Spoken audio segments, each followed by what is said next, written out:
Sebuah panggung stand-up komedi berubah jadi arena diskusi politik nasional. Bukan debat resmi, bukan pidato kampanye, tapi potongan lelucon yang tiba-tiba membuat banyak orang tersentil. Inilah yang terjadi saat materi mensrea milik Pandji Pragiwaksono viral dan menyeret nama Gubernur Jawa Barat, Deddy Mulyadi, ke tengah perbincangan publik.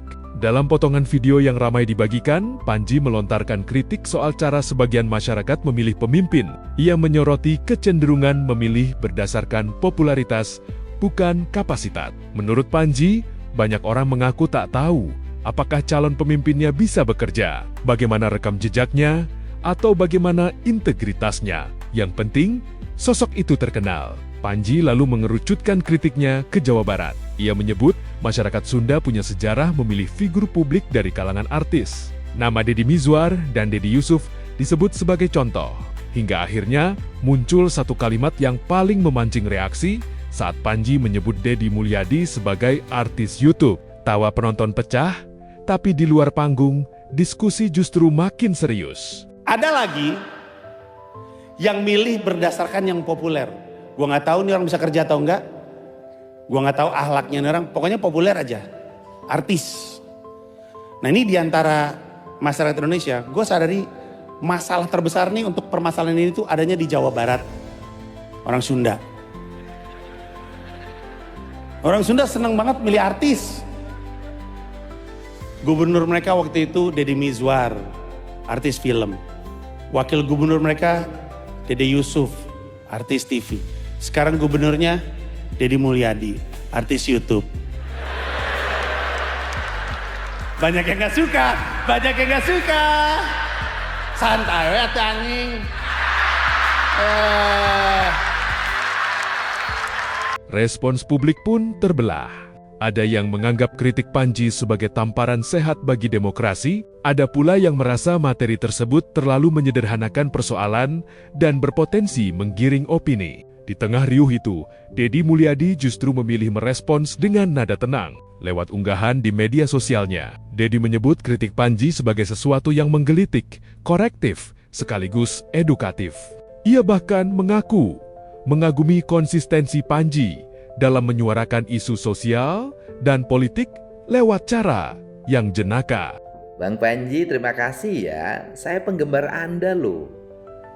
Anda ini keren, setiap pernyataan-pernyataannya itu menggelitik, korektif, dan edukatif.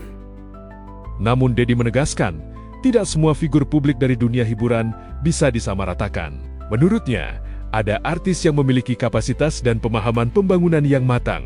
Deddy juga menyinggung pengalamannya sendiri di dunia politik, termasuk perjalanan tokoh-tokoh yang dulu gagal di tingkat daerah, namun kemudian membuktikan diri di level nasional.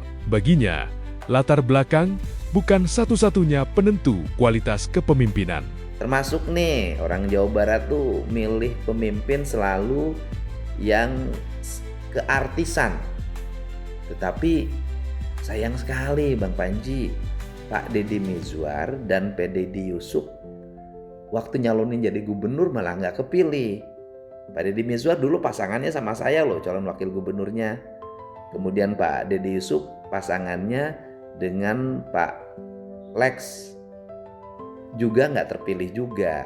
Tetapi walaupun dia artis, saya ngaku jujur, Pak Deddy Yusuf itu punya kemampuan pemahaman pembangunan yang relatif sangat baik. Dan sekarang 2 kali menjadi pimpinan komisi di DPR RI, juga kerangka berpikir pembangunannya keren. Nah, untuk itu banyak yang artis juga punya kemampuan. Soal julukan gubernur konten, Deddy tak mengelak. Ia menyebut media sosial sebagai alat komunikasi, bukan sekadar panggung hiburan. Bahkan, menurutnya, strategi itu berdampak nyata karena mampu menekan anggaran iklan pemerintah tanpa mengurangi jangkauan informasi ke publik. Nah, sedangkan saya sendiri yang dianggap gubernur yang YouTuber, saya nggak boleh muji diri saya, baik apa enggak saya memimpin. Nah, gini aja, Kang Pandji datang ke Jabar, keliling, lewatin tuh jalan-jalan provinsi ya, kemudian keliling ke daerah-daerah di berbagai daerah di seluruh wilayah Provinsi Jawa Barat. Saya ngebangunnya bener apa enggak? Apakah saya ini hanya gubernur konten atau gubernur kenyataan? Ya, kita sama-sama lihat bagaimana hasil di lapangan. Terus berkarya, melakukan otokritik yang terbuka. Karena ini negara demokrasi, setiap orang berhak menyampaikan pernyataan, pikiran, dan gagasan termasuk koreksi secara terbuka. Apalagi dikemas dalam koreksi-koreksi yang jenaka. Keren. Di kolom komentar, warganet ikut meramaikan. Ada yang memuji sikap dewasa Dedi menghadapi kritik, ada yang meragukan kualitas materi stand up Panji, dan ada pula yang mengingatkan agar kritik politik tetap disampaikan dengan adab. Kisah ini menunjukkan satu hal penting. Di era digital, panggung hiburan dan ruang politik semakin beririsan. Yang diuji bukan hanya yang mengkritik, tapi juga cara para pemimpin meresponsnya. Dan dari peristiwa ini, publik diajak kembali bertanya, seberapa jauh popularitas memengaruhi pilihan kita, dan seberapa siap kita menerima kritik meski dibungkus tawa.